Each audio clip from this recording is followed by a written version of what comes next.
Brothers in Islam, inshallah, today is a special day, as I mentioned in the reminder after the Salat. The glorification of Allah subhanahu wa ta'ala actually starts from the Fajr of the day of Arafat, which is today.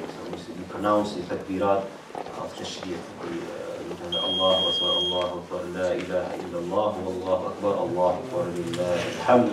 And this should be recited in the mosques, in the houses, in the bazaar, in the marketplace.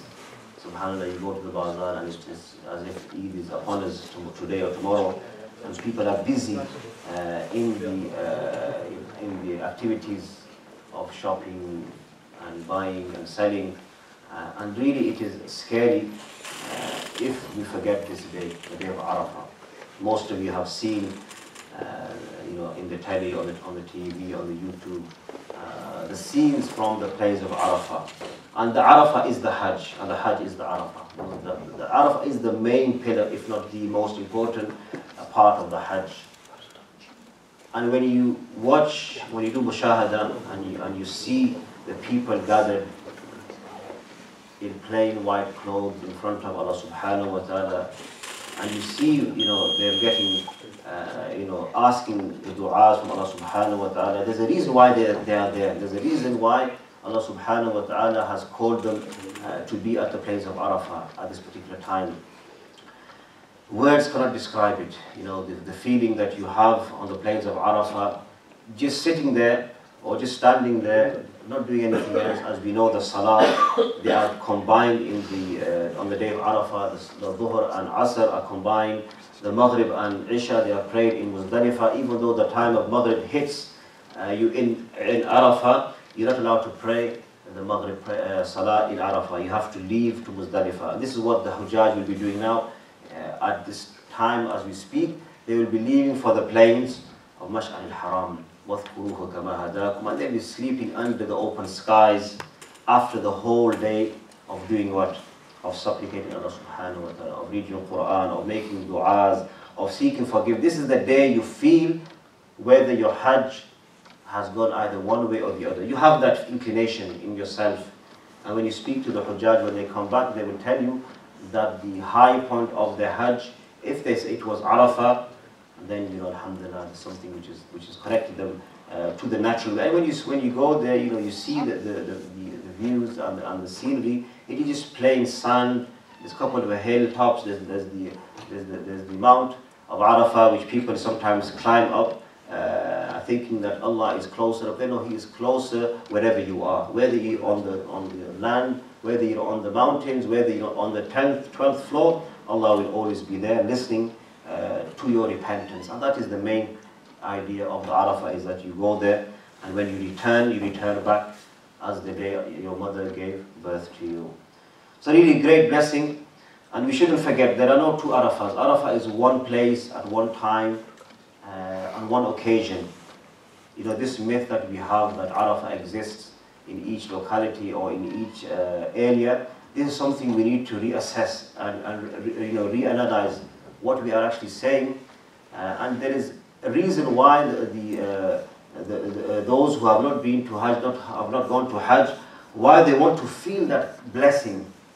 And unfortunately, there is a move that is trying to disconnect our hearts from, number one, the Hajj and the blessed land. So you have to be very, very careful when we talk about, irrespective of what's going on in politics. That shouldn't be our concern. Our concern should be with the land of the Prophet ﷺ, where he was born, where he did his da'wah. We don't care about the politics. We don't get involved in the politics. We love the land because of who was born there, who was sent there, and who died there, alayhi salatu wasalam. That's our concern. So this is something we need to re-educate our children, because otherwise what's going to happen, I feel that there's going to be a disconnect.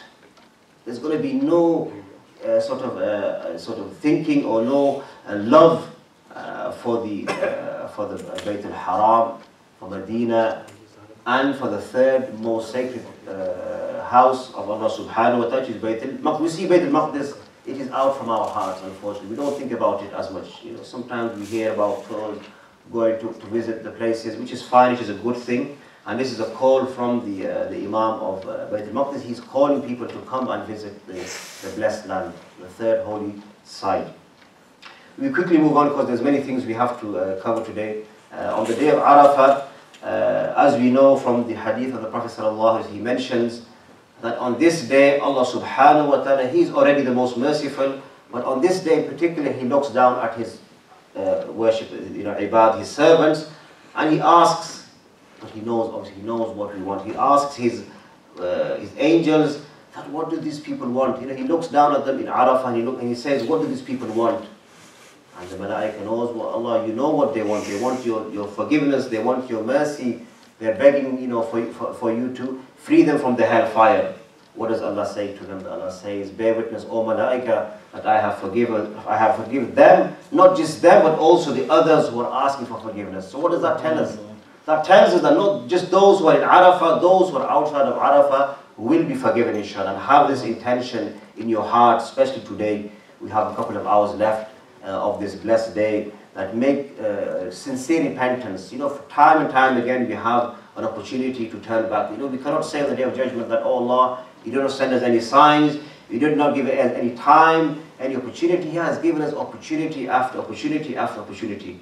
But it is us who fail to recognize them and fail to get hold of them and seek His forgiveness. So seek His forgiveness in abundance and proclaim His name in gratitude, in thankfulness. Do shukr for all His ni'mah that He has given us. Think about those brothers at this time who are struggling around the world. I mentioned our brothers and sisters in Kashmir.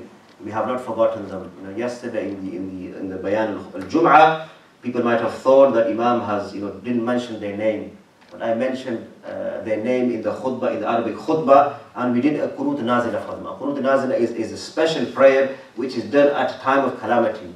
And we know the Muslim Ummah is going through calamity after calamity after calamity, but there is light at the end of the tunnel, which we will come to in our third segment, which is about the signs of the Day of Judgment. I finish off on one point on the day of Arafah, that we know the Prophet ﷺ once did Hajj.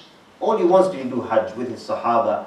Hundreds of thousands of Sahaba were in front of him, and he delivered the message, the final message, which is the Hujjatul Wida', which we will discuss in our Eid prayer, inshallah, that the rights of the Muslim upon a Muslim, upon non-Muslims, the right of a wife over his husband, and vice versa, the rights of children. Every single thing which was mentioned are the core fundamentals of the community relationship between us, between Muslims. And this is something we need to study. It is written in the back there. There's a long passage. This is one of the shortest versions. There are long narrations regarding the Hajjatul Wida', where the Prophet ﷺ stood upon the Mount of Arafat, and he said to the Sahaba that next year you might not see me. I might not be able to perform the Hajj after this one time. So he did the most, and he made sure that he delivered his message, and the Sahaba, the companions, they bear witness. They said, we bear witness that you have delivered your message. بَلَّغَ الرِّسَالَةَ وَنَصَحَ الْأُمَّةَ وَجَاهَدَ فِي اللَّهِ حَقَّ جِهَادِ. They said, you have delivered the message, and we bear witness that you strove in the path of Allah subhanahu wa ta'ala, the best of striving, and you will meet your Rabb Jalla wa Ala, where He will be pleased with you, inshallah. So this was the dua which came out of the Hajjatul Wida'. The Mount of Arafah, we know there are many narrations regarding it. One of the most important things we learn from the Arafah is that the deen was completed. اليوم أكملت لكم دينكم. And the Jews came to Umar ibn Khattab radiyallahu ta'ala. They said to him, subhanallah, there's a ayah in your Quran. They studied our Quran. They studied the Quran. Even now they study the Quran. They look for things to talk about. And they said, we've seen an ayah, اليوم أكملت لكم دينكم وأتممت عليكم نعمتي, to the end of the ayah. It means basically that today we have completed the deen and we have made Islam a way for you. وَرَضِيتُ لَكُمُ الْإِسْلَامَ دِينًا. He said, if we had this ayah in our Torah, we would have made it a day of celebration. So Umar ibn Khattab asks this rabbi, which ayah is? He said, this is the ayah in Surah and he says to him, oh Jew, I know this ayah, where it was revealed, how it was revealed, and the occasion it was revealed upon, and it was revealed upon the day of Arafah, on the final Hajj of the Prophet ﷺ. This was one of the last few verses which was revealed to him. So it gives us an indication of how important the day of Arafah. Don't ever let anyone disconnect you from the day of Arafah. Don't let anyone come to you and say to you that tomorrow is our Arafat. No, our Arafat is today, and it's the day of Arafat for the whole of Muslims. For the whole of the Muslims, this is the day which they should get together. They should thank him. They should seek his forgiveness and always turn back to him. You know, the door of repentance is always open, but it remains even open at these special times. You know, the days of Eid, the days of Hajj, the days of Ramadan, the days of Eid al-Fitr. You know, we have Muharram, the Ayyam, you know, the first 10 days where we have the special days where Allah subhanahu wa ta'ala, the Ashura, where the Prophet used to fast. So these are special times in order for us to connect our hearts to him, Jalla wa ala. Inshallah, I finished my section on the day of Arafah. We move on to the days of Eid, inshallah wa ta'ala. May Allah subhanahu